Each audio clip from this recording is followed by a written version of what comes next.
লোকসভা নির্বাচন 2024 হাতে মাত্র আর 3টে দিন। তবে প্রত্যেকটা দলের প্রার্থী নিজেদের ভোট প্রচার যেমন করছেন, ঠিক সেরকমই স্বয়ং প্রধানমন্ত্রী তথা স্বরাষ্ট্রমন্ত্রীও কিন্তু এ রাজ্যে এসে নিজেদের প্রচার করে গিয়েছেন। বলেছেন এবার 400 পার, যদিও বা কি হবে তা ফল প্রকাশের দিনই আমরা জানতে পারবো। কিন্তু এ রাজ্যের শাসক দল যারা বারংবারই দাবি করছেন যে তারাই কিন্তু লোকসভা নির্বাচন এবার বিজেপিকে হারাবে।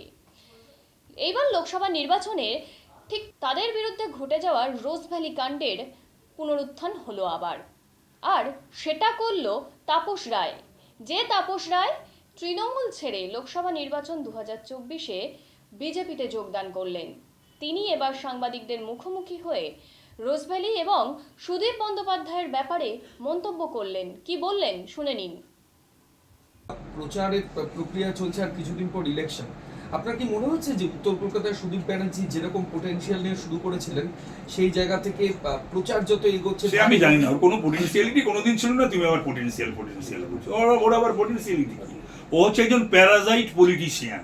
মানে কি ভয় পাচ্ছে? ও একজন প্যারাজাইট পলিটিশিয়ান।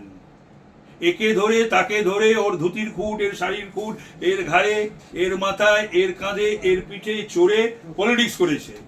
প্রথমে প্রিয়দা, এখন মমতা ব্যানার্জি, মাঝখানে কিছুদিন প্রণব মুখার্জি আর সোমেন মিত্র।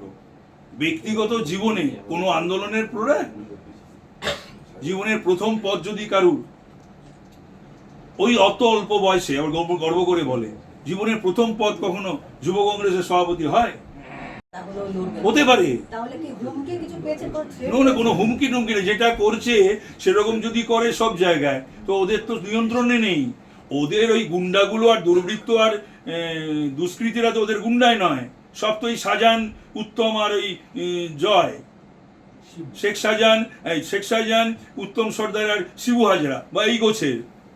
তো সুতরাং তাদের ভয় তো ভীত হয়ে আমি তো প্রচার বন্ধ রাখবো না আর কোথাও যাবো না, এমনটা হবে না। তাতে যদি মৃত্যু হয় সেটাও শ্রেয়, কিন্তু বাংলায় গণতন্ত্রের পুনরুজ্জীবন হবে, সেটাই একটা দাগ কেটে যেতে পারবো আমি। বিবেকানন্দ বলেছিলেন না, যখন জন্মেছি সেটা দাগ কেটে যা, তো এই দাগটা কাটবো। ও পাগল হয়ে গেছে মানিকতলা দাঁড়াবে বলে।